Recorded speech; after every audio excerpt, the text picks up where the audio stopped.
오늘 말씀 나누죠. 요한복음 15장 7절에서 19절까지입니다. 우리 함께 한 목소리로 봉독하시겠습니다. 너희가 내 안에 거하고 내 말이 너희 안에 거하면 무엇이든지 원하는 대로 구하라. 그리하면 이루리라. 너희가 과실을 많이 맺으면 내 아버지께서 영광을 받으실 것이요 너희가 내 제자가 되리라. 아버지께서 나를 사랑하신 것 같이 나도 너희를 사랑하였으니 나의 사랑 안에 거하라. 내가 아버지의 계명을 지켜 그의 사랑 안에 거하는 것 같이 너희도 내 계명을 지키면 내 사랑 안에 거하리라. 내가 이것을 너희에게 이름은 내 기쁨이 너희 안에 있어 너희 기쁨을 충만하게 하려 함이니라. 내 계명은 곧 내가 너희를 사랑한 것 같이 너희도 서로 사랑하라 하는 이것이니라.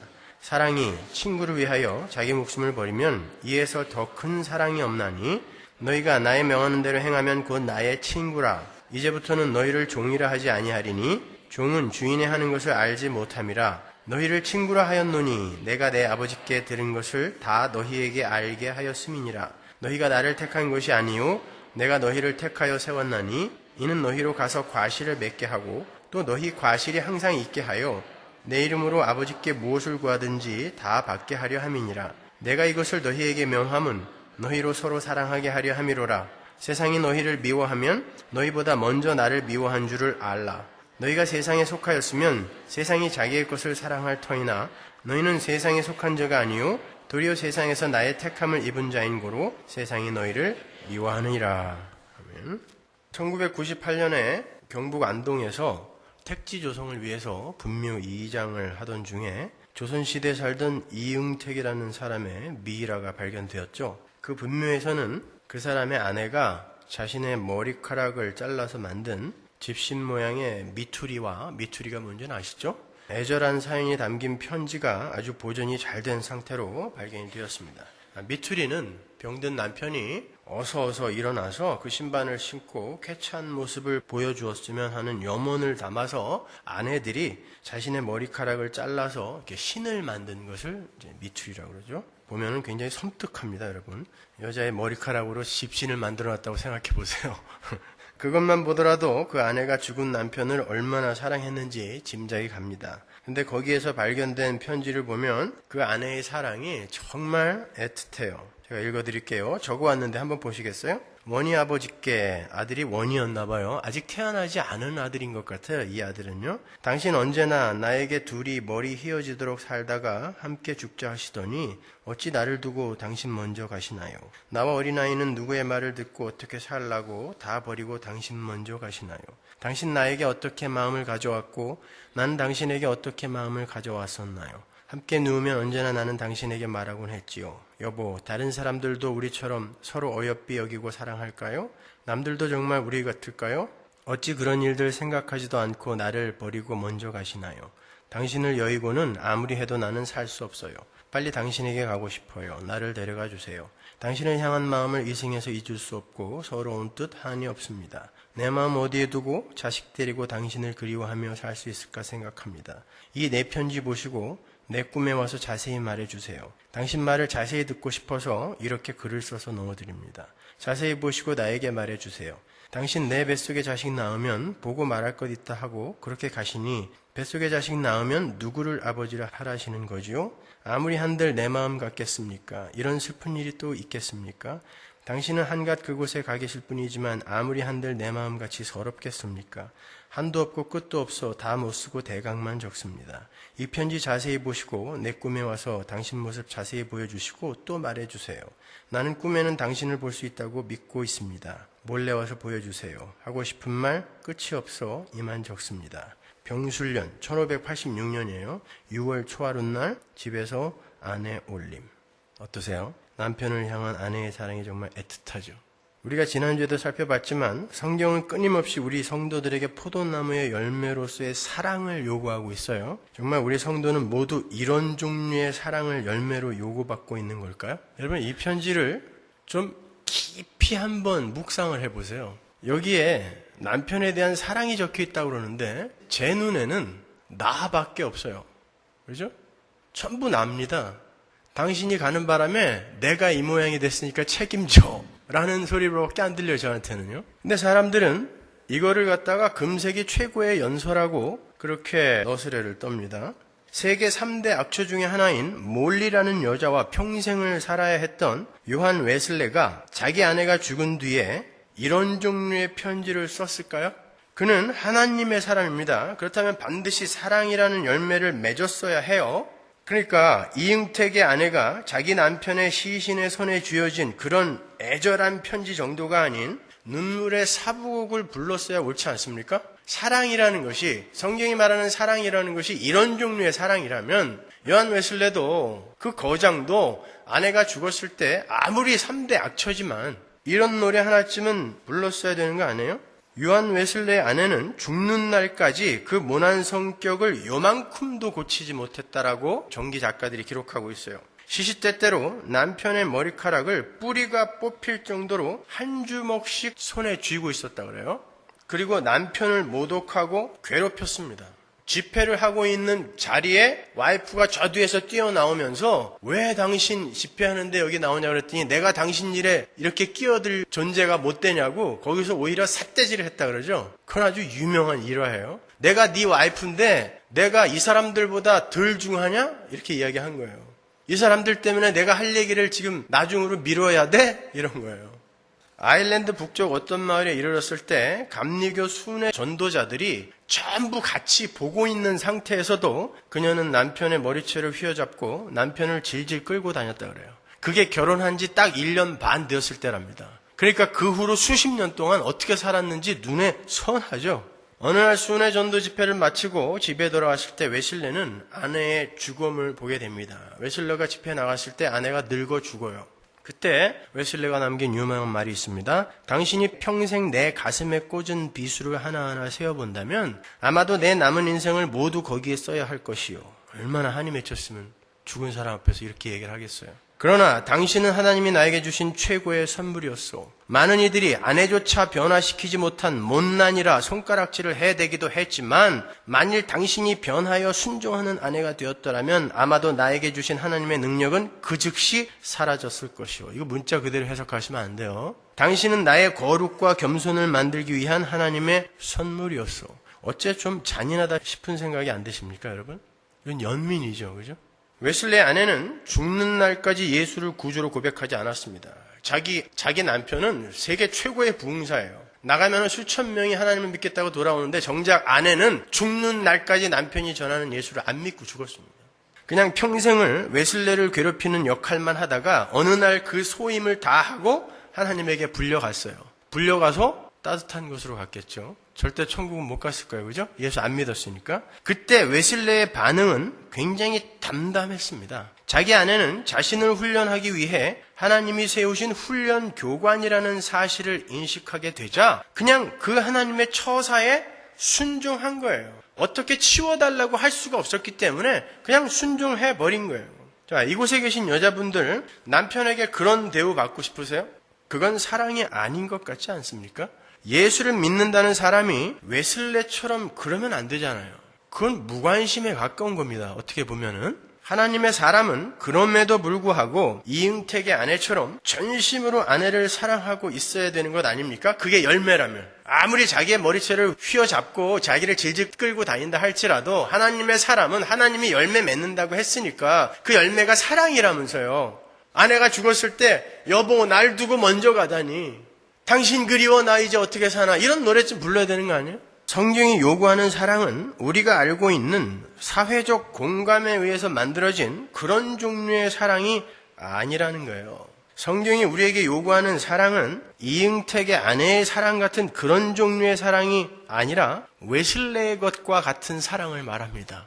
무슨 말인지 잘 모르시겠죠? 잘 새겨 한번 들어보세요. 여러분 첫사랑이라는 거 다 해보셨죠?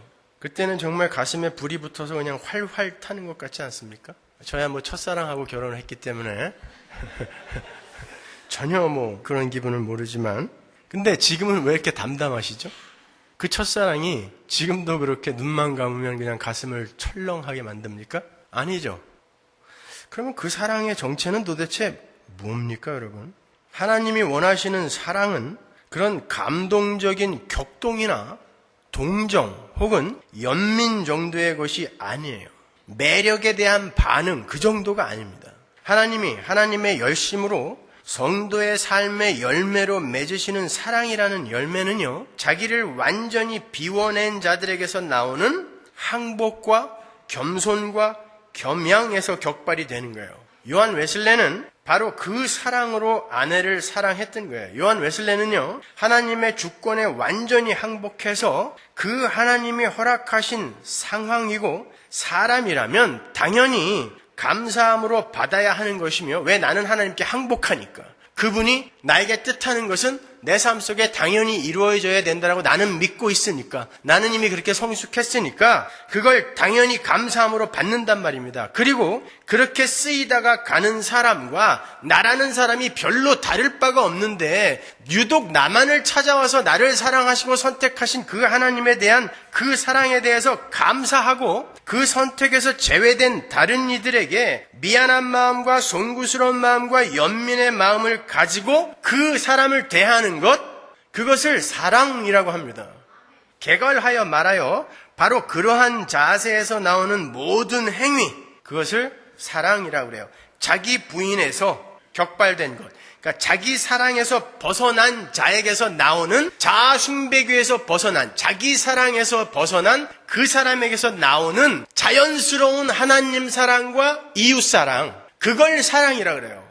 그러니까 거기에는 뭐 뜨거운 스파크 이런 게 없을 수도 있습니다. 그냥 눈만 뜨면 쭉쭉 빠는 그런 행위가 없을 수도 있어요. 그러나 자기 부인, 나라는 우상을 섬기는 그 자리에서 내려온 이들에게서 이제는 사랑의 대상이 나에게서 다른 존재로 바뀌잖아요. 그렇죠?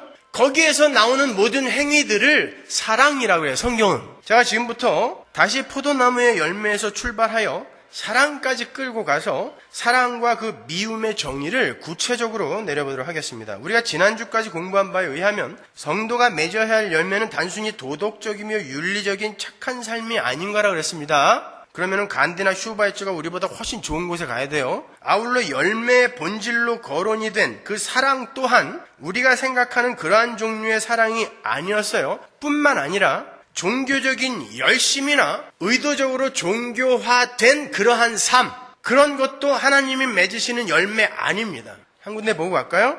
마태복음 7장으로 가보세요. 21절.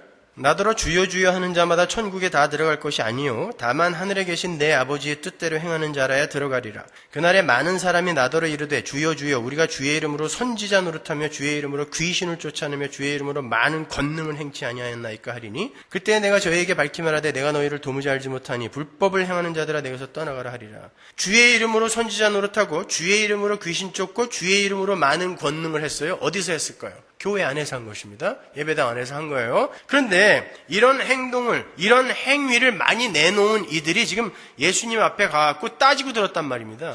내가 한 일을 당신도 분명히 보았을 텐데 나를 모른다니요 라고 했더니 예수님이 불법을 행하는 자들아 나는 너희들을 도무지 알지도 못하니까 너희들은 내게서 떠나가라 라고 이야기를 해요. 자, 이렇게 엄청난 종교적 열심을 가지고 많은 일을 한 사람들도 예수님에게 외면당할 수 있습니다. 그러니까 성도에게는 그러한 종교적 열심이나 종교화된 삶이 요구되는 게 아니라 21절의 말씀처럼 하나님 아버지의 뜻대로 행하는 순종이 필요하다는 거예요. 내 말을 듣는 자가 필요한 거지, 너희들이 어떻게 그냥 합의해 놓은 그런 착한 일, 선한 일, 훌륭한 일 하는 거, 그거 내가 원하는 거 아니다 라고 여기 극명하게 대조하여 말씀하시는 거예요. 그렇게 하나님의 말씀을 듣는 자, 그분의 뜻에 순종하는 자가 바로 천국에 들어갈 것이다가 21절이잖아요. 여러분, 하나님께서 사울에게 사무엘을 시켜서 한 유명한 말이 있죠. 순종이 제사보다 낫다. 하나님께서 아말렉과의 전쟁에서 전부 도말해버리라고 했는데 사울이 제사 지내겠다고 아말렉 왕 아각과 살찐 짐승들을 살려갖고 왔죠. 너 이거 왜 살려왔니? 그랬더니 하나님께 제사 드리려고요. 어떻게 보면 굉장히 기특한 것 같아요. 그 일로 사울이 폐위됩니다. 그만큼 하나님의 말을 듣는 거와 우리가 내놓는 종교 행위는 별반 관계가 없을 때가 굉장히 많이 있습니다. 바로 아래 구절을 보면 왜 그들이 그러한 열심에도 불구하고 불법을 행하는 자들로 취급이 되어 있는지가 나와요. 24절 볼까요? 마태복음 7장 24절. 그러므로 누구든지 나의 이 말을 듣고 행하는 자는 그 집을 반석 위에 지은 지혜로운 사람 같으리니 비가 내리고 창수가 나고 바람이 불어 그 집에 부딪히되 무너지지 아니하나니 이는 주초를 반석 위에 놓은 연고요. 나의 이 말을 듣고 행치 아니하는 자는, 이 말을 조금 이해하기 쉽게 다르게 번역을 하면 이래요. 나의 이 말을 듣지 않고 행하는 자라는 뜻이에요. 그 집을 모래 위에 지은 어리석은 사람 같으리니 비가 내리고 창수가 나고 바람이 불어 그 집에 부딪힘에 무너져 그 무너짐이 심하니라. 잘 보시면 지금 주님이 원하시는 열매는 겉으로 드러나는 어떤 행위에 국한된 것이 아님을 알 수 있죠. 그죠? 주님께서 정말 원하시는 참 열매는 주님의 말을 들었느냐 아니냐에서 결판이 나는 거예요. 내 말을 듣고 행한 것과 내 말을 듣지 않고 행한 것, 즉 예수의 영광을 위해 순종하는 마음에서 행한 일. 난 이제 예수님의 말을 들어야지. 예수님의 소원이 이런 거라면 내가 솔직히 조금 불편하고 이해가 가지 않더라도 들어야지라는 그 마음에서 나온 행함이라면 그건 반석 위에 지은 집인데, 그 예수님에 대한 순종의 마음이 생기기도 전에 어떤 열심으로 내어놓은 것들은 모래 위에 세운 집이라 바람만 불면 확 무너져 버린다는 뜻입니다. 그러니까 둘 다 집을 지었어요. 그러니까 둘 다 행위를 내놓은 겁니다. 모래 위에 지은 집은 훨씬 수월하게 지었기 때문에 더 아름다웠을 거예요. 그런데 그 집은 하나님이 카운트 안 해주시더라는 거예요. 반석 위에 지은 집만 하나님이 카운트 하시더라는 것입니다. 그 집이 뭡니까? 나의 불가능함과 무력함, 나의 티끌됨을 깨닫고 하나님의 크심을 올바로 알아? 하나님의 말을 듣는 게 진짜 행복에 이르는 첩경이구나. 거기에서 나온 행위들, 그건 아주 미미해도 상관없어요. 그게 진짜 하나님께 인정받고 카운트되는 행위이기 때문에 거기에 그러한 올바른 신앙 고백에 근거한 집을 지어라 라고 이야기를 하는 거란 말입니다. 그러니까 선행되어야 할 것이 뭐라고요? 자기 부인인 거예요. 내가 부인돼야 나는 하나님의 말을 들어야 하는 자구나를 아니까. 그러니까 기독교 성도의 본문은 한마디로 하라면 자기 부인이에요. 그걸 십자가라고도 이야기하는 거고, 그 자기 부인을 하게 만들기 위해 고난이 우리의 삶에 찾아오기도 하는 거고, 다 연결이 되어 있는 것입니다, 여러분. 근데 오늘날은 자기 부인이 아니라 자기 주장을 가르치고 있잖아요. 니들이 원하는 건 하나님께 무엇인지 아뢰라. 다 들어줄 거야. 그건 자기 주장이죠. 자기 부인이 아니잖아요. 그건 기독교 아닙니다, 여러분. 그러니까 성도의 삶 속에서 맺혀야 하는 열매는 자신을 부인하고 예수님의 말씀을 쫓아 행하는 것을 말하는 게 분명한 거예요. 이렇게 하나님께서 성도의 삶 속에서 맺으시고자 하는 열매는 자기 부인이라는 기독교의 핵심 가치에서 격발된 순종의 열매인 거예요. 고린도후서 10장으로 가보세요. 5절. 모든 이론을 파하며 하나님 아는 것을 대적하여 높아진 것을 다 파하고 모든 생각을 사로잡아 그리스도에게 복종케 하니 너희의 복종이 온전히 될 때에 모든 복종치 않는 것을 버리려고 예비하는 중에 있노라. 마지막 때에 어떻게 된다고요? 우리는 하나님께 온전히 복종하는 자가 되고 복종치 못하는 자들은 어떻게? 벌받아요. 심판받습니다. 그게 이 역사의 종말이에요. 그러니까 한 무리는 하나님께 복종하는 자로 성숙되어져 가는 거고 한 무리는 계속 불복종하다가 가는 거예요. 그러니까 심판의 근거는 뭐예요? 복종입니다. 순종이에요.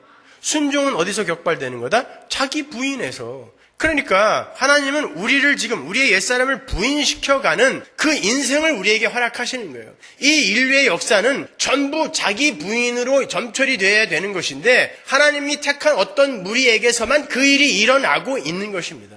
그래서 불복종하는 자들은 그대로 벌받아 심판받아 지옥으로 떨어지게 되는 거예요. 하나님은 지금도 이 역사와 우주를 경륜하고 계신데 그 유일한 이유는 당신의 백성들을 하나님께 복종하는 자로 만드시기 위함입니다. 그리고 그러한 복종하는 자를 만들어내심으로 말미암아 반대로 복종치 않는 자들을 이들을 근거로 하여 벌하기 위해서 누군가가 복종을 하고 있어야 죄는 했는데 너는 왜 못해? 라는 심판을 할 수 있을 거 아닙니까? 이 역사와 우주의 경륜은 바로 그것을 목적으로 일어나고 있다라는 거예요. 그게 고린도후서 10장의 이야기입니다. 따라서 우리 성도들은 이 땅에서 다른 것 할 것 없어요. 착한 일, 선한 일, 종교적인 일 물론 해야 합니다. 그러나 그 전에, 거기에 힘쓰기 전에 우선 하나님이 어떠한 분이신지를 알고 그분의 사랑과 은혜의 크기를 알며 우리의 보잘것없음을 깨달아 하나님의 말을 듣는 자로 그분에게 완전히 항복하고 복종하는 자로 지어져 가면 되는 거예요. 그게 계명 지킴입니다. 하나님의 율법의 세목을 하나하나 줄거가며 지켜내는 게 계명 지킴이 아니라 그렇게 나는 도저히 하나님의 말씀을 내 힘으로 지켜낼 수 없는 자인데 하나님께서 하나님의 은혜로 나를 그렇게 만들어내셨다고 하니까 나는 이제 하나님의 말을 잘 들어야 사는 자구나를 자꾸 깨달아 가는 것, 그게 계명 지킴이란 말입니다. 그게 하나님의 말을 듣는 거라니까요. 그게 율법 지킴이에요. 그게 시편 기자들은 그게 너무 즐거웠던 거예요.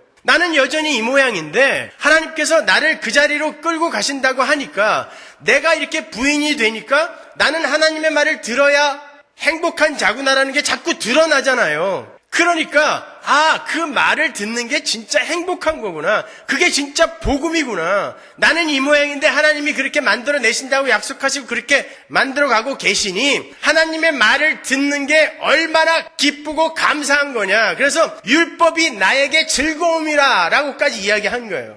율법은 단순히 너 부정한 거 만졌으면 가서 제사 지내라, 절기마다 성전에 올라와라, 이게 율법이 아니란 말입니다.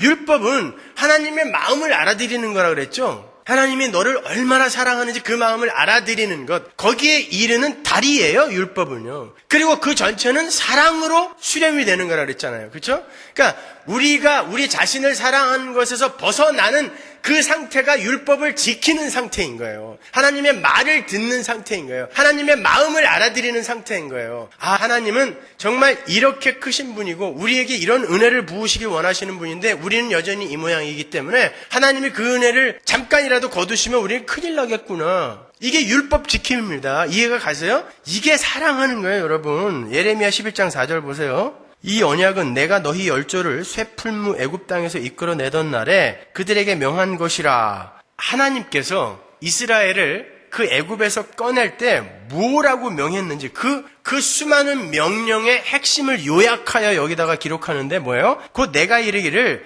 너희는 나의 목소리를 청종하고 나의 모든 명령을 쫓아 행하라. 이거 하나예요. 내 말을 들어라예요. 내 말을 들어라. 착하게 살아라, 좋은 일 많이 해라가 아니라 내 말을 들어라요. 죽여라 그러면 다 죽이고, 거짓말해 그러면 거짓말하고, 애기까지 죽여 그러면 애기까지 죽여. 그러면 되는 거야. 그러면 너희가 내 백성이야 라고 이야기하는 것입니다.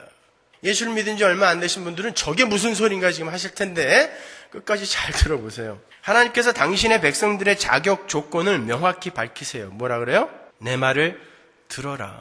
그분이 하시는 모든 말씀에 순종하는 자로 지어져 가라. 왜? 하나님은 완전한 선이신 분이기 때문에 그분은 쓸데없고 더럽고 추악하고 어두운 그런 일들 절대 안 시킬 거잖아요. 그렇죠?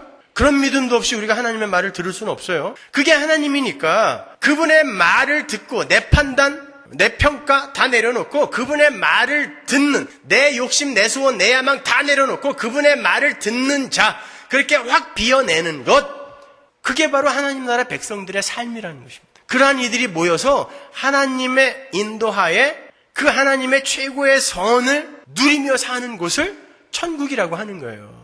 그래서 지금 하나님 없이 이렇게 수십 년간 살던 우리의 옛사람을 이 땅에서 하나님이 지금 해체시키고 계시는 것입니다. 부수고 계시는 거예요. 그래서 여러분의 삶이 그렇게 힘든 겁니다, 여러분. 이렇게 하나님은 우리 성도들에게 자기 부인과 순종만을 요구하고 계시는 거예요. 그래서 이제 다시는 선악과를 먹지 말라는 당신의 명령을 어기는 자가 없도록 철저하게 당신의 나라를 준비하고 계시는 거예요. 그래서 여러분은 이 땅에서 선악과 먹지 마 그러면 아담처럼 그래도 먹어볼 거야 이런 마음을 싹 지우고 가셔야 되는 거예요. 이 땅에서. 그러니 얼마나 힘들겠습니까, 여러분. 그동안에는 내 뜻만을 위해서 살아왔는데 그걸 다 비우고 하나님의 뜻만을 순종하고 따르는 자로 쥐어져 가는 그 길이 얼마나 힘이 들겠어요. 따라서 지난주에 말씀드린 대로 우리 성도는 신앙생활을 하면서 자신의 뜻을 관철시키고 자신의 소원을 고추 세워서 하나님을 이겨먹으려 하면 안 되는 거예요. 하나님은 그러한 자들의 환도뼈를 언제든지 내리칠 준비를 하고 계시다는 것을 잊지 마세요. 야복강가에서의 야곱이 바로 오늘날 교회의 모습과 너무 흡사하지 않습니까? 자기의 야망을 위해서는 하나님도 이겨먹으려고 하나님께 안 지는 것입니다. 그러니까 하나님이 져요. 그건 비유적인 이야기예요. 하나님이 누구한테 집니까? 인간의 야망이, 욕심이 그렇게 강하다는 걸 보여주는 거예요. 그랬더니 하나님이 어떻게 했어요? 환도뼈를 쳤습니다. 환도뼈는 전인이라는 거예요. 죽이는 것입니다. 죽이고 다시 살려내야 돼요. 그런데 그놈 죽이면 안 되니까 예수님을 죽이시고 그놈을 살려낸 것입니다. 그게 야곱이에요. 이스라엘, 바로 교회, 우리입니다. 따라서 하나님은 지금 여러분의 환도표를 칠 준비를 하고 계세요. 준비 동작 들어가 있어요, 벌써요. 그리고 수시로 맞고 있는 거예요, 우리는요. 그리고 그렇게 맞아야 돼요. 예수님이 아닌 바에는 수시로 맞는 게 맞아요. 그래서 맞고 있는 것입니다. 부끄럽게 생각하시면 안 됩니다, 여러분. 저 사람은 안 맞고 있는 것 같은데 아니요, 다 맞고 있어요. 수시로 패야 돼요. 그래야 그가 하나님이라는 지팡이를 의지하여 건 것이 진짜 옳은 삶이구나를 깨닫고 하나님이라는 지팡이를 짚기 시작한단 말입니다. 그렇지 않고는 그가 지발로 달린단 말입니다, 여러분. 그러니까 하나님이 끊임없이 쳐야 되는 거예요. 그래서 우리는 평생 쩔뚝거리며 하나님이라는 지팡이를 의지하여 그렇게 사는 게 맞는 것입니다. 근데 하나님이 그렇게 환도뼈를 치셔서 당신의 사랑과 당신의 계획과 언약과 약속을 우리에게 드러내실 때 우리는 그 뜻을 미처 헤아리지 못하고 너무 원망의 화살만 날리는 거예요. 그렇지 않습니다. 여러분에게 닥친 상황이나 사건이나 현상만을 너무 바라보지 마시란 말이에요. 제발. 그거 부끄러운 거 아니에요. 그거 어려움으로 그렇게 끝나버리라고 그렇게 여러분에게 허락하신 일 아니란 말입니다. 그 일들을 통하여 여러분 하나님이라는 지팡이 붙들라고, 돈 붙들지 말고, 자식 붙들지 말고, 재산 붙들지 말고, 명예 같은 거 붙들지 말고, 하나님 나 붙들으라고 하나님이 여러분에게 그런 환도뼈 위고를 허락하실 수 있는 거예요. 그때 여러분 하나님을 붙드세요. 그러면 되는 것입니다. 힘들고 어려울 수 있어요. 그러나 거기서 벗어날 수 있는 방법은 하나님 붙드는 길밖에 없어요. 지난 시간에 확인한 것처럼 우리는 예수님의 친구로 이미 결정이 된 사람들이죠. 따라서 우리는 친구인 예수를 닮아가는 자로 지어져 가야 되는 거예요. 친구는 닮음과 동질을 전제하는 관계잖아요. 그러니까 친구는 닮아야 된단 말입니다. 예수님은 우리를 친구라 불러줬어요. 그렇죠? 불가항력적인 은혜로. 따라서 우리는 예수를 닮으라는 그 자리로 불림을 받은 거예요. 그냥 거저 넌 내 친구야가 아니라 너는 내 친구니까 나와 닮아야지, 나와 동질을 갖고 있어야지 라고 이야기를 하시는 거란 말이에요. 요한복음 8장 29절 보세요. 나를 보내신 이가 나와 함께 하시도다. 내가 항상 그의 기뻐하시는 일을 행함으로 나를 혼자 두지 아니하셨느니라. 주님이 항상 하셨던 일이 뭐예요? 자기를 기쁘게 한 일 아니었습니다. 아버지를 기쁘게 한 일이에요. 그렇죠? 자기를 기쁘게 한 일 아니에요. 아버지를 기쁘게 한 일이에요. 근데 나중에 아버지를 기쁘게 하는 일을 열심히 했더니 그게 자기 기쁨이 되더라를 예수님이 우리에게 말씀하고 가셨죠. 예, 그러니까 죽음 앞에서 야, 난 이 죽음 하나님 할 수만 있으면 이 잔을 내게서 좀 비켜가게 해달라고 그 정도로 아팠는데 내 안에 기쁨이 있다, 세상에. 내 기쁨, 이 내 안에 있는 기쁨을 너희들에게 나눠주고 가고 싶다라고 예수님이 말씀하시잖아요.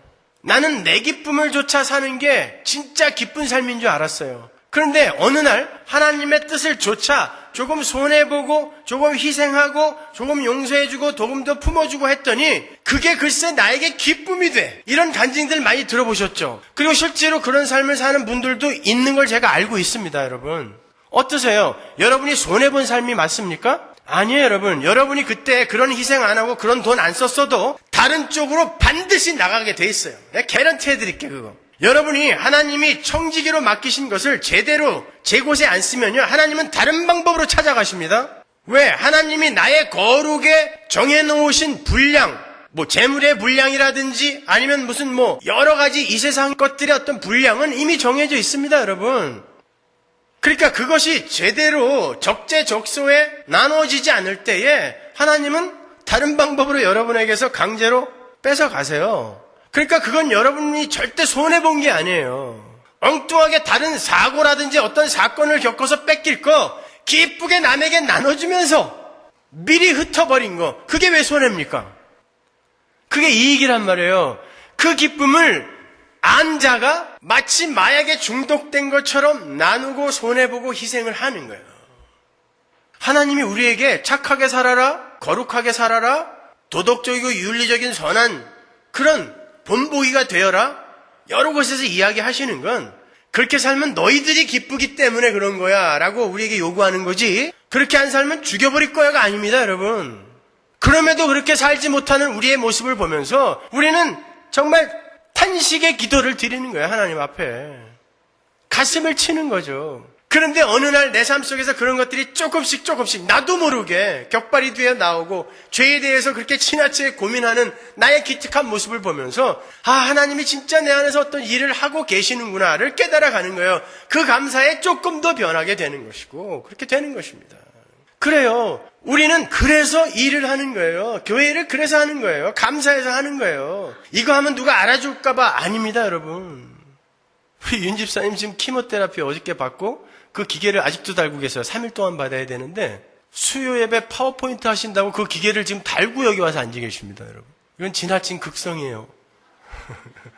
그러나 저는 그 마음을 압니다. 기뻐서 하시는 거예요. 예전에 저 전도사로 일할 때 죽도록 고생할 때죠, 정말. 그때 저희 집에 오셔갖고 조그만 제 녹음실 부스를 하나 만들어 주셨는데 저는 세상에서 그렇게 기쁘게 즐겁게 일하시는 분을 처음 봤어요. 여러분, 성도의 삶 속에서 나오는 이 일은 바로 그런 기쁨을 동반하게 되는 것입니다. 그래서 하나님이 우리에게 하라고 하시는 거예요. 그거 하면 내가 너에게 무슨 보상해 줄 게가 아닙니다, 여러분.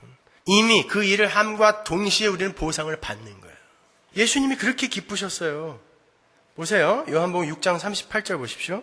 내가 하늘로서 내려온 것은 내 뜻을 행하려 함이 아니요 나를 보내신 이의 뜻을 행하려 함이니라. 나를 보내신 이의 뜻은 내게 주신 자 중에 내가 하나도 잃어버리지 아니하고 마지막 날에 다시 살리는 이것이니라.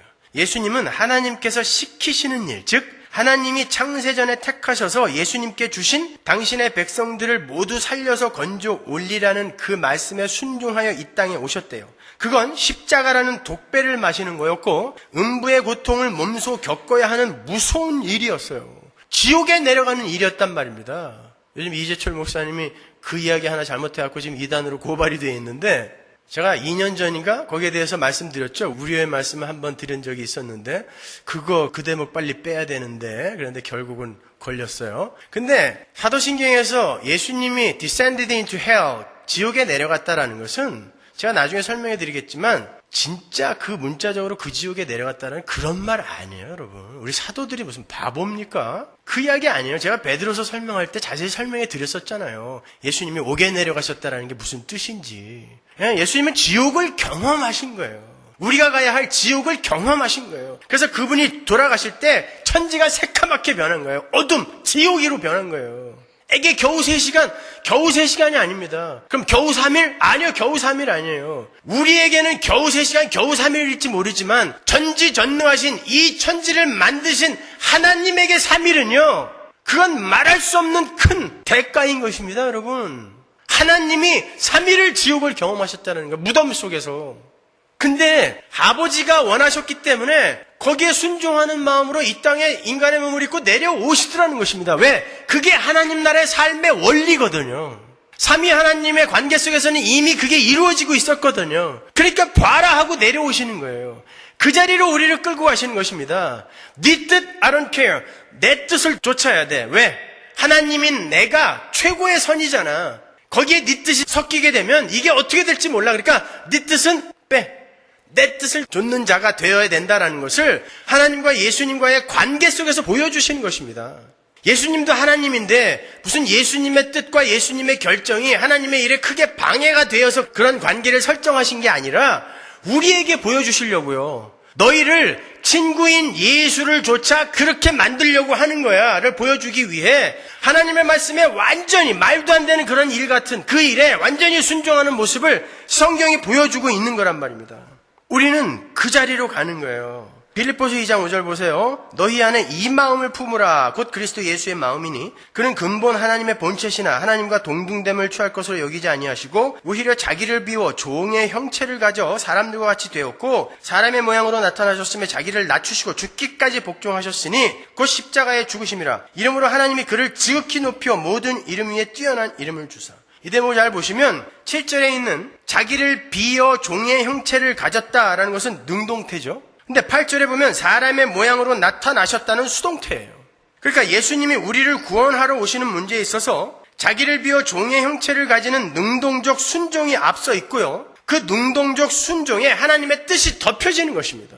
하나님의 나라의 삶의 원리는 하나님 앞에 능동적으로 순종하는 그 순종이 전제되어 있는 거예요. 그게 하나님 나라예요. 그래야 비로소 하나님이 자기 뜻을 이 비어있는 마음에 붓는 것입니다. 그래서 일부러 성경이 여기에 능동태와 수동태를 갈라서 기록을 해놓는 거예요.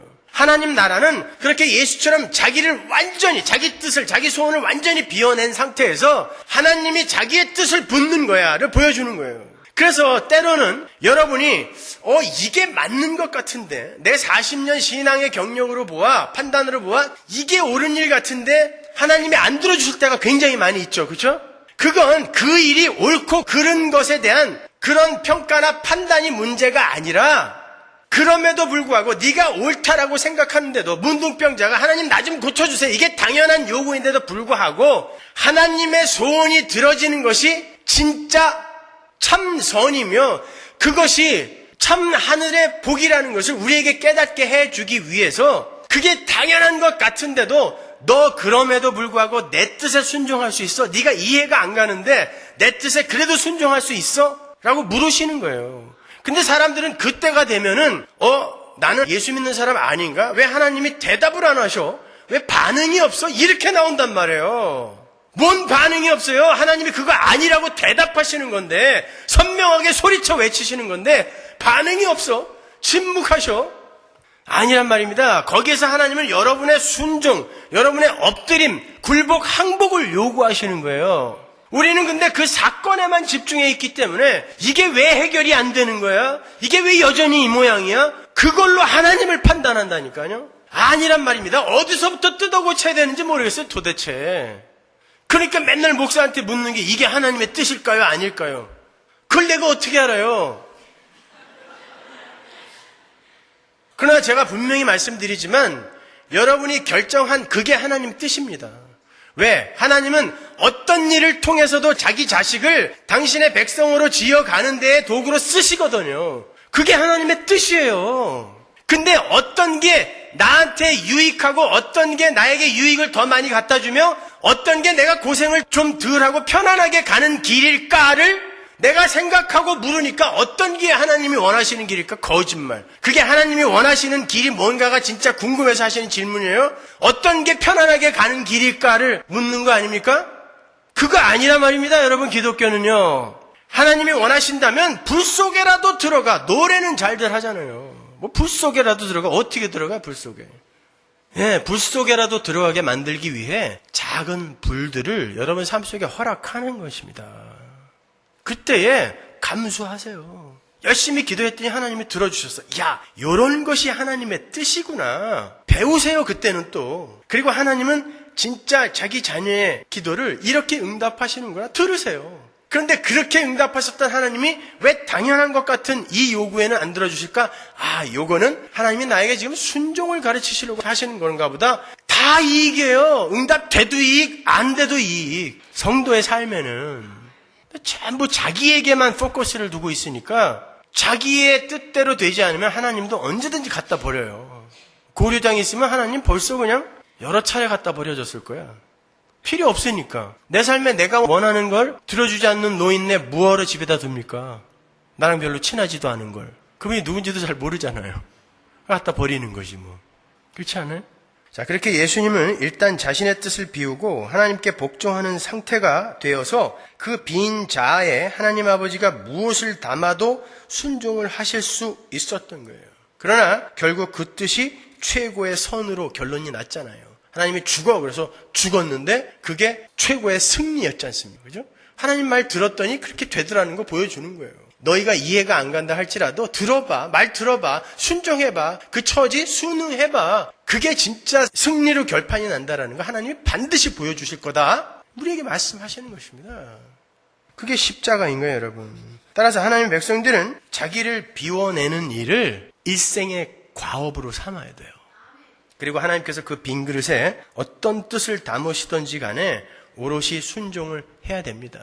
그 하나님의 뜻이 여러분의 뜻과 어긋날 수도 있어요. 그때도 여러분의 그릇에 그 뜻을 담아야 돼요. 왜? 난 빈 그릇이니까. 거기에 자꾸 여러분이 양념 치려고 하지 마세요. 비워야 된다니까요. 근데 그게 안 비워지니까 하나님이 이런 과정들을 통과시키는 거예요, 여러분. 따라서 우리는 예수를 믿으면서 우리의 뜻을 자꾸 버리는 자로 지어져 가는 거예요. 그래서 하나님께서 우리 교회나 우리 교회 성도들의 삶 속에서 자주 우리들의 뜻을 꺾으시는 것을 경험하는 것, 그건 참으로 복된 것입니다. 여러분, 우리 서문화교회가 뭐 한다고 할 때 한 번에 제대로 되는 거 보셨어요? 내 자식들이 어떻게 그 상황에 순종하는지 세상에 한번 보여줘 라고 우리에게 그 일들을 허락하시는 거예요. 여러분 잘 보여주셨지 않습니까? 그건 여러분이 능력이 없고 믿음이 없고 열심히 부족해서 그런 일을 겪는 것이 아니라 하나님의 열심히 우리를 압도하여 당신의 계획 속에서 우리를 만들어가고 계신다는 훌륭한 증거인 거예요. 이렇게 성도는 하나님께 순종하며 하나님의 백성으로 지어져가는 일에 매진해야 되는 거예요. 그 열매를 하나님께서 맺고자 하시는 거예요. 그 길에 가난이나 질병이나 사고나 이별 등이 우리에게 도구와 방법으로 쓰일 수 있습니다. 그때 우리는 고집스럽게 자기만을 사랑하던 자아를 해체시키게 되는 거고 자신의 소원과 뜻을 밀어내고 하나님의 소원과 뜻을 조금씩 자아 안에 담게 되는 것이죠. 그게 성도의 힘이에요. 그게 성도의 잘됨이고 그게 성도의 강함입니다. 성도는 자신의 강함을 자랑하는 게 아니라 그랬잖아요. 내 안에 계시는 하나님이 얼마나 강한가를 보여주는 게 성도라 그랬지 않습니까? 그죠? 하나님 나를 강하게 만들어주세요 라는 우리들의 요구에 절대 그래 너 강하게 만들어줄게 이렇게 대답 안 하세요. 아니 난 너 그렇게 안 만들어줄 거야. 내가 너의 강함이 될 거야. I'll be your strength. 내가 너의 힘이 될 거야. 너에게 절대 힘 안 줄 거야. 내가 너의 힘이 될 거야. 그게 수지 맞는 겁니다. 이 세상에서 잠깐 여러분이 힘 있는 자로 살다가 영원히 힘없는 사람으로 사는 것, 그것보다 불행한 게 어디 있어요. 하나님이 여러분의 힘이 되셔야 돼요. 하나님이 여러분의 강함이 되셔야 됩니다. 야, 내 백성이 어떻게 저런 상황에서도 어떻게 저렇게 나를 찬양할까? 세상아, 좀 볼래? 누가 저렇게 했을까? 하나님이죠. 하나님이 드러나는 것입니다. 자, 저 가난한 상황에서도 저 기죽지 않는 내 백성 좀 봐. 내가 준 믿음으로 저가 저렇게 살고 있다? 세상을 봐. 이렇게 우리는 하나님의 백성으로서 하나님의 강함을 증거해야 되는 거예요. 근데 우리는 저마다 하나님이 강한 거는 남들이 알던 모르던 나는 I don't care. 몰라도 돼요. 내가 강한 걸 자랑하고 싶은 거예요. 그래서 하나님을 방법으로 동원해버리는 거죠. 나를 강하게 만들어봐. 그럼 내가 섭섭치 않게 해줄게. 여러분 그거는 무당잡교라고 하는 거예요. 샤머니즘이 그거지 않습니까? 내가 섭섭치 않게 해줄게. 샤머나 무당아 네가 친한 절대자에게 내 이 이야기를 좀 전해줄래? 내 소원을 좀 전해줄래? 이게 무당잡교죠. 무속신앙이죠. 그죠? 기독교가 그걸 똑같이 따라하고 있단 말입니다. 지금요. 여러분 그건 아닌 거예요. 정신 똑바로 차리셔야 돼요. 여러분 예수님께서 우리 사마리아 여인의 이야기에서 배웠죠. 예수님께서 제자들이 음식을 사러 갔던 제자들이 와서 스승님 뭘 좀 드셔야죠. 그랬더니 예수님이 뭐라 그래요? 나에게는 양식이 있다. 너희들이 모르는 양식이 있어. 어떤 양식? 내 아버지의 뜻을 이루고 내 아버지의 뜻을 성취하는 거. 그게 나의 양식이다 그러죠. 그죠?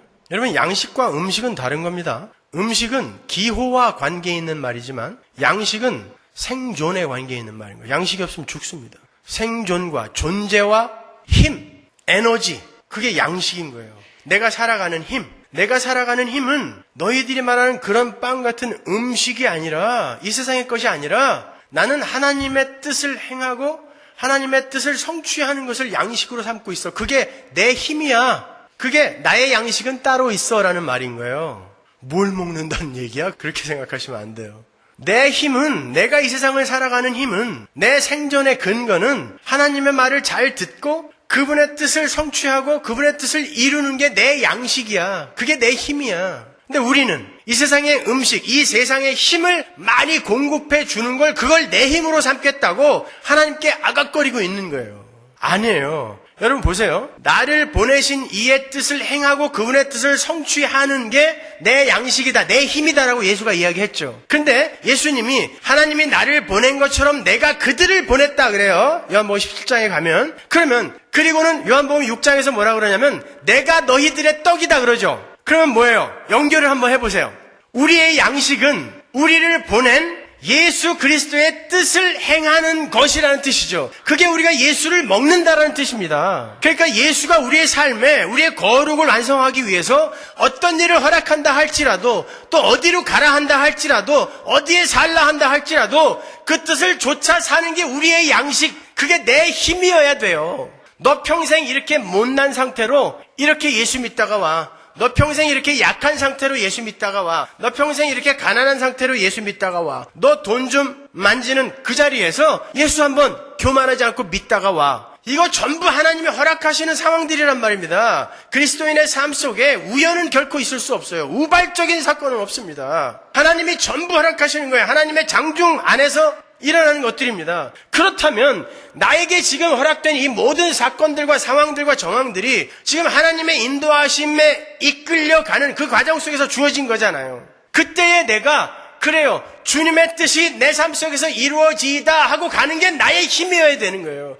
그래, 하나님 평생 가난하려면 여기서도 나는 당당하고 떳떳하게 하나님의 백성으로서 이까짓 거 안 부끄럽습니다 라고 살겠습니다가 힘인 거예요. 그걸 부자로 바꿔주는 게 힘이 아니라 말입니다. 아니, 성경 말씀을 어떻게 읽는 거예요, 도대체가? 아니요, 성도는요, 우리의 잘됨이나 우리의 부유함이나 우리가 가진 명예, 사회적 신분, 사회적 실력, 사회적 평가, 이런 것으로 우리를 자랑하는 것을 힘으로 삼는 게 아니라 하나님의 뜻을 받들어서 하나님이 처하게 하신 상황과 환경과 정황 속에서 그분을 여전히 신뢰하고 여전히 의뢰하며 여전히 의존하는 자로 서는 것, 그걸 우리의 힘으로 삼아야 되는 거예요. 그러니까 가끔 여러분의 삶 속에 어려움이 오시면 그때 힘을 한번 보여주세요. 그때 여러분 안에 계신 하나님을 한번 보여주세요. 잘 안 되시죠? 하나님 앞에 통곡하세요. 기도하세요. 매달리세요. 그때 하나님과 더 친해질 수 있습니다, 여러분. 하나님은 나랑 좀 더 친해지자고 거기에만 관심 있으세요. 여러분의 문제 해결해주고 여러분이 그 문제 해결로 인해서 다른 걸로 너무 기뻐하느라 하나님 잊어버리는 거 별로 원치 않으십니다. 그래서 때때로 여러분의 소원이 그렇게 잘 안 들어지는 거예요. 요한복음 17장 18절 보면 아버지께서 나를 세상에 보내신 것 같이 나도 저희를 세상에 보냈다. 명확하게 나오죠. 그죠? 따라서 우리는 누구의 뜻을 행하는 걸 힘으로 삼아야 된다? 예수님의 뜻, 그분의 말씀. 그죠? 하나님도 그러잖아요. 예수님을 우리에게 소개하시면서 이는 내 기뻐하는 자, 내 사랑하는 자니 너희는 저의 말을 들어라 그러지요. 쟤 좀 잘 먹여줘, 잘 부탁해 그러지 않았어요. 저의 말을 들어라. 근데 예수님이 그 하나님의 말씀 전체를 뭐라고 요약해 주셨어요? 이제 넘어갑니다. 사랑으로. 사랑. 계명은 뭘로 완성된다? 사랑으로 완성된다. 로마서로 한번 가볼까요? 로마서 13장 8절 보세요. 피차 사랑의 빛 외에는 아무에게든지 아무 빛도 지지 말라. 남을 사랑하는 자는 율법을 다 이루었느니라. 간음하지 말라, 살인하지 말라, 도적질하지 말라, 탐내지 말라 한 것과 그 외에 다른 계명이 있을지라도 내 이웃을 내 자신과 같이 사랑하라 하신 그 말씀 가운데 다 들었느니라. 사랑은 이웃에게 악을 행치 아니하나니 그러므로 사랑은 율법의 완성이니라. 이거 이 땅에서 우리가 다 할 수 있습니까? 때려주고도 못 가요, 우리는요. 그죠? 어떻게 이 완성된 사랑을 우리 안에서 내놓을 수 있을까요? 자, 보세요. 율법의 정체는 이것입니다. 내 이웃을 내 자신과 같이 사랑하라. 우리가 애써서 사람을 사랑을 해보려고 해도 어느 순간 무너지고 또 어느 순간 무너지고 말죠. 잘 들으세요. 그래서 율법의 완성이 사랑이라는 거예요. 거기에는 두 가지 의미가 들어있습니다. 율법의 완성이 사랑이라는 건 사랑하는 자는 율법 전체를 다 지키는 자가 된다라는 그런 율법 전체가 요약하는 바, 개괄하는 바가 사랑이다라는 뜻도 있지만 그 율법을 지킨다는 것은 하나님의 사랑으로 완성이 된다는 것. 우리의 노력으로 되는 게 아니라 하나님의 사랑으로 결국은 율법 지킴이 완성된다는 의미에서 율법의 마침은 사랑이다. 율법의 완성은 사랑이다라고 이야기하는 거예요. 그 두 가지 뜻이 있는 것입니다. 한번 볼까요? 고린도전서 한번 가보죠. 13장 4절. 사랑은 오래 참고 사랑은 온유하며 투기하는 자가 되지 아니하며 사랑은 자랑하지 아니하며 교만하지 아니하며 무례히 행치 아니하며 자기의 유익을 구치 아니하며 성내지 아니하며 악한 것을 생각지 아니하며 불의를 기뻐하지 아니하며 진리와 함께 기뻐하고 모든 것을 참으며 모든 것을 믿으며 모든 것을 바라며 모든 것을 견디느니라. 이게 사랑이래요. 이거 이 땅에서 우리에게 완성해내라고 주신 거 아닙니다. 우린 절대 못해요. 근데 누가 우리를 지금 이렇게 사랑하고 있어요? 모든 것을 참으며 모든 것을 믿어주며 모든 것을 희망하며 모든 것을 견뎌내고 있어요. 누가? 예수님이 우리가 이렇게 율법 못 지키고 이렇게 사랑하지 못하고 이렇게 여전히 어둡고 추악한 일을 행하고 있는 이 모습을 보이는데도 예수님께서 모든 것을 참으며, 안 참으면 벌써 죽었어요. 우리는요. 모든 것을 믿어주며 모든 것을 완성의 자리로 갈 거라고 바라며 모든 것을 견뎌주고 계시는 거예요. 그 사랑으로 너희가 율법을 지킨 자가 되었다. 얘들아, 너희들은 이 친구의 사랑을 닮아야 하지 않겠니? 라고 물어보는 것입니다. 너희는 그렇게 반드시 만들어내고야 말 거야. 근데 어느 날 가끔 우리 안에서 참음이 나오고 우리 안에서 믿음이 나오고 우리 안에서 견딤이 가끔 나오잖아요. 그때 그 예수가 세상에, 그 예수가 내 안에서 내 삶을 그렇게 지금 살고 계시는구나를 깨닫게 되는 것입니다. 그때 뛸 듯이 기뻐하는 거죠. 너무 가끔이라서 그렇지만. 그죠? 그런 거예요, 여러분. 그러니까 우리 교회의 기도가 점점 바뀌고 있죠. 옛날에는 주님, 죽을 죄를 졌습니다. 통촉하여 주옵소서. 그걸로 끝이었는데 요즘은 그럼에도 불구하고 주님께서 우리를 사랑하신다고 하시니 저는 일주일 동안 그렇게 살지 못했지만 하나님, 이 어찌 감사하지 않을 수 있겠습니까?로 바뀌었어요. 그게 복음을 안 자들의 기도인 것입니다. 하나님 여러분한테 큰 거 기대하지 않으세요. 저도 여러분께 큰 거 기대하지 않는데요. 저는 저 자신에게도 절대 큰 거 기대하지 않아요. 저는 저 자신을 누구보다 더 잘 알아요. 하나님 다음으로. 그러나 저는 여전히 이 모양이지만 하나님께서 내 안에서 일을 하고 계신다는 것은 확신합니다. 그리고 하나님이 반드시 완성하실 거라는 것도 확신해요. 그리고 가끔 제 안에서 나오는 예수의 인내와 참음과 견딤과 믿음이 저를 얼마나 기쁘게 해준다는 것을 알기 때문에 또 열심히 의지를 발동하여 사랑해 보려고 애쓰는 거예요. 또 노력해 보는 거예요. 실수해? 그래, 너는 여전히 그 모양이지. 네가 네 힘으로 뭘 할 수 있겠어. 네 안에 있는 예수를 붙들어. 그렇게 또 저에게 채찍질하는 것입니다. 그러면 또 어느 순간 또 그런 것들이 잠시 나왔다가 그렇게 한 발 한 발 우리는 예수의 은혜 안으로 들어가는 거예요. 깊숙이 들어가는 것입니다. 여러분, 하나님께서 너희들 서로 사랑해야 된다라고 했을 때 거기에서 그 너희가 누굴까요? 너희가 누굴까요? 교회입니다, 여러분. 하나님 나라. 그 말은요, 예수님께서 제자들에게 너희들 서로 사랑하라, 내가 세 계명을 주느니 너희들 서로 사랑하라 이야기했을 때가 가룟 유다가 내내 같이 있다가 나갔을 때 바로 하신 이야기예요. 왜 가룟 유다가 나가자마자 그 이야기를 했는지 아십니까? 하나님 나라 밖에 있는 존재들은 그 사랑을 못해요. 사랑은 소속의 문제입니다. 왠지 아세요? 하나님의 은혜, 예수의 사랑과 예수의 은혜를 모르는 자, 예수의 은혜의 왕노릇에서 벗어난 자들은 절대 자기를 사랑하는 그 자리에서 내려오지 못하기 때문에 사랑과 관계없어요. 이 세상에서. 절대 사랑 못해요. 근데 하나님의 백성들은 하나님이 이를 부인시켜 가시기 때문에 반드시 그 안에서 사랑이 나오게 되어 있습니다. 사랑은 어떤 거다? 감정적인 거, 어떤 감정적인 격동, 연민, 매력에 대한 반응 이런 거 아니라 그랬어요. 나를 사랑하던 자아숭배교에서 내려와서 나에게만 쏠려있던 이 관심과 사랑이 다른 존재에게 퍼져나가는 모든 행위, 그게 사랑인 거예요. 그러면 제가 예를 하나 드려드리죠. 남편이 여전히 아내에게 심부름이나 시키고 자기 하기 싫은 일, 불편한 일 이런 거 다 시켜먹고 그리고 아내가 피곤하다고 하는데도 네가 하루 종일 한 게 뭐 있어 이렇게 욕을 한 다음에 잠자리에 들어서 하나님 너무 괴롭습니다. 한 가지 보탤게요. 흐느끼면서 하나님 너무 괴롭습니다. 저는 왜 이렇게 변하지 않습니까? 진심에서요. 저는 왜 여전히 이 모양입니까? 내 옆에 잠든 아내의 모습을 보니 참 낮에 제가 너무 못된 악마였습니다. 어쩌면 좋습니까, 하나님? 우리 하나님이 저를 하나님의 백성으로 완성시킨다라고 약속을 안 하셨다면 저는 정말 큰일 날 뻔했군요. 하나님, 내일은 조금 더 친절하고 조금 더 상냥하고 조금 더 변화된 모습으로 우리 아내를 좀 대하게 해주세요. 만약에 그랬다. 여러분 그 사람 사랑하고 있는 것입니다. 사랑은 어디서 격발되는 거다? 자기 부인에서 격발되는 거예요. 여러분 그래서 복음이 복음인 겁니다. 하루 종일 와이프한테 죽도록 욕만 했는데 하나님이 나를 사랑했다라고 그 시간을 카운트 해줘버리는 거예요. 그래서 복음인 거예요. 복음. 여러분 보고 내가 이만큼의 분량을 너한테 원하니까 너 이거 사랑으로 다 채워갖고 와. 여러분 그럼 우리 다 죽습니다. 그런데 나는 조금도 채우질 못했어요.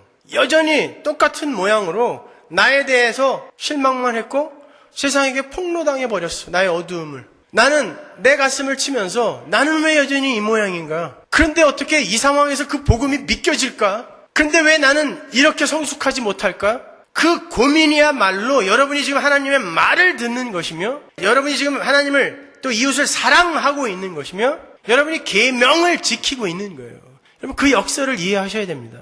여러분 우리는 미움과 다툼과 전쟁 속에서 사랑을 하는 자로 카운트될 수 있는 어마어마한 그 복된 소식을 믿고 있는 자들이란 말이에요. 우리가. 그래서 복음입니다.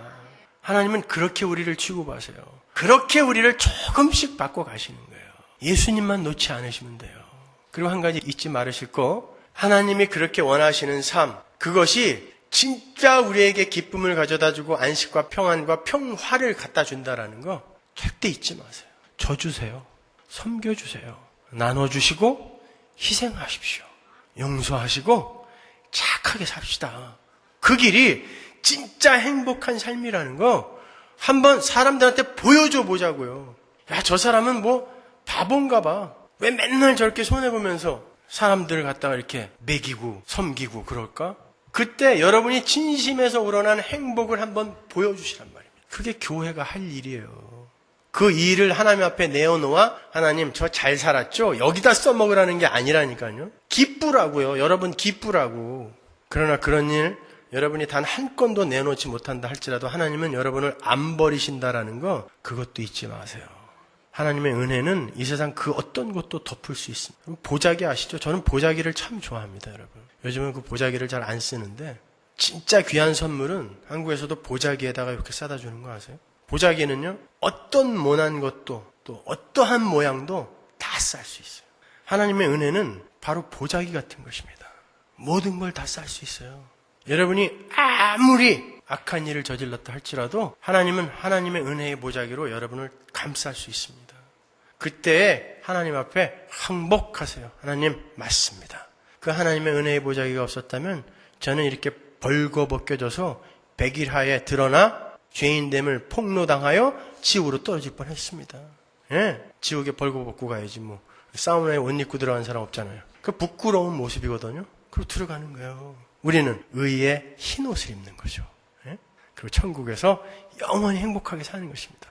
그때 기다리면서 요 짧은 무더위라든지 이런 불편함이라든지 이런 것들 감수하고 여러분이 이렇게 말씀 열심히 들으러 오시는 거 아닙니까? 그러한 자세로 세상에서도 똑같이 사세요. 조금 불편하고 조금 업신여김 당해도 괜찮아요. 잠시예요. 찰나입니다. 그러나 그 과정 잘 통과하시면 여러분 상상할 수도 없는 기쁨과 안식 속에서 영원을 사실 거예요. 기도하겠습니다.